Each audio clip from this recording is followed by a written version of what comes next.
Vous voyez maintenant, je peux exprimer le nombre dérivé à l'aide de deux visions. Une vision analytique et une vision géométrique.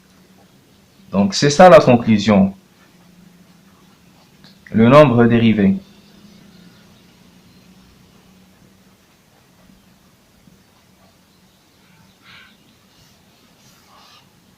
f' de A, je peux l'exprimer d'une manière analytique, donc l'analyse, et d'une vision géométrique.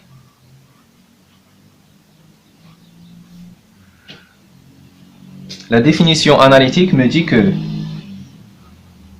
la dérivée de la fonction f au point A, c'est la limite, quand x tend vers A, de f de x moins f de A sur x moins A. Et la vision géométrique qu'on a trouvée maintenant me dit, voilà, voyez bien, que le nombre dérivé, c'est lui-même la pente de la tangente de la courbe, ou bien à la courbe f au point A. Donc c'est la pente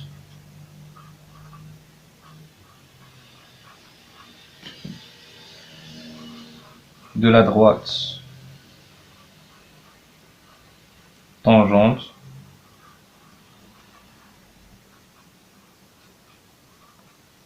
bien sûr tangente à la courbe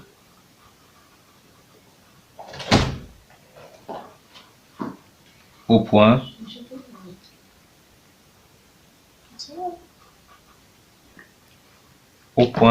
A. Voilà. Voilà, on a une vision analytique. Voilà, ça c'est le premier résultat.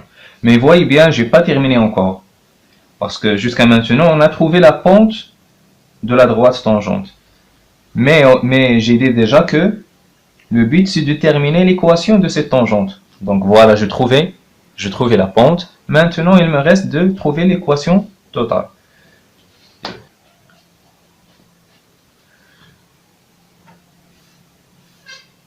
Alors, bien. Tout d'abord, vous rappelez qu'est-ce que j'ai dit pour n'importe quelle droite au rappel 1. J'ai dit que n'importe quelle droite s'écrit sous la forme y égale à ax plus b, ou bien y égale la pente fois x plus le coefficient à l'origine. هو الميل مضروب في x زائد أرتوب عند الأصل. Ça veut dire quoi? Ça veut dire que la droite tangente A et ici s'écrit sous la forme y égale à quoi?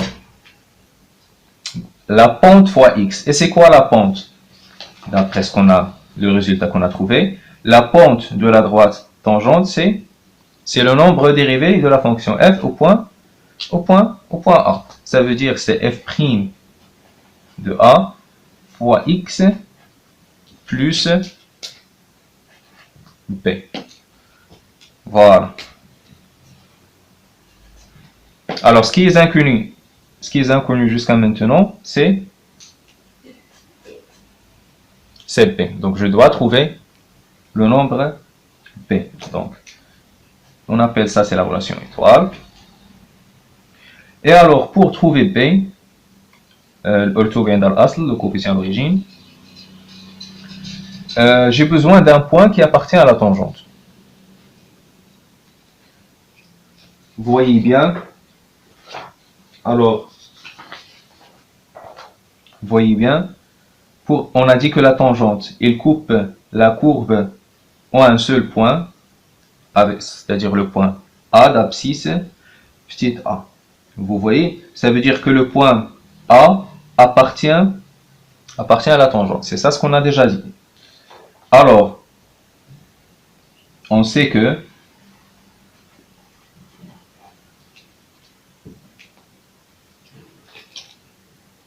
le point A d'abscisse A, f de A, bien sûr, appartient à la droite tangente. Ça veut dire quoi? Ça veut dire que je peux remplacer x par A et y par f de a. Donc on pose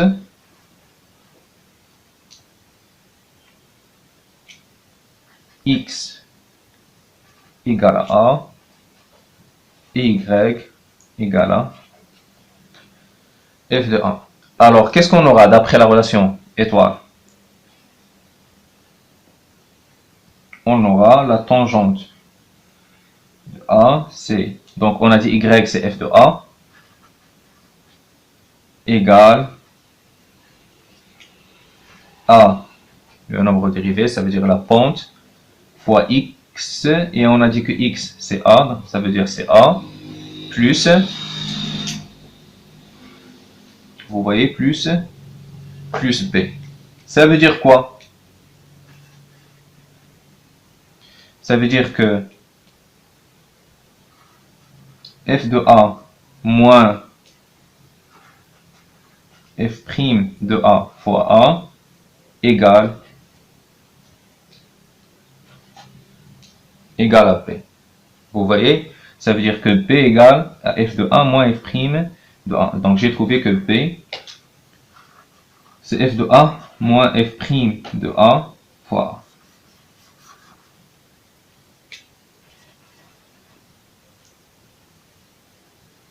Vous voyez? Maintenant, je remplace ce résultat-là dans l'équation, ou bien dans la relation étoile. Alors, d'après étoile, qu'est-ce qu'on aura? On aura que la tangente A, c'est y égale. Donc, la pente fois x plus, et c'est quoi p? On a trouvé que p c'est f de a moins f' de a fois a. Donc, plus f de a moins f' de a fois a. On développe encore. Donc ça c'est, bon, c'est f' de a x moins f' de a fois a plus f de a. Vous voyez bien, j'ai un valeur commun, donc je peux factoriser par f' de a. Et j'aurai x moins a plus f de a. Alors, on a donc la droite tangente, c'est ça. D'où la droite tangente, c'est ça. Et voyez bien, ça, ce qu'on appelle l'équation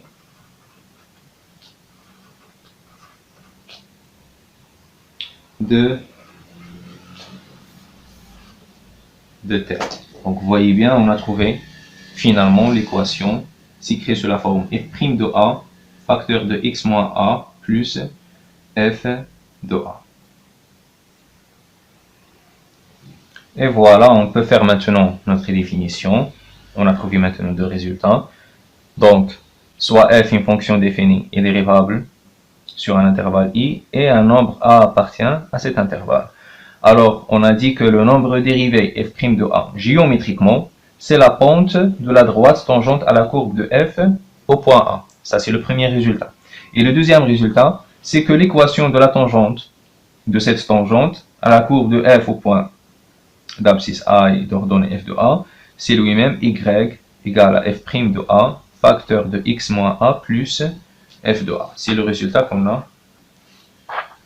a trouvé. Et on peut faire cet exemple.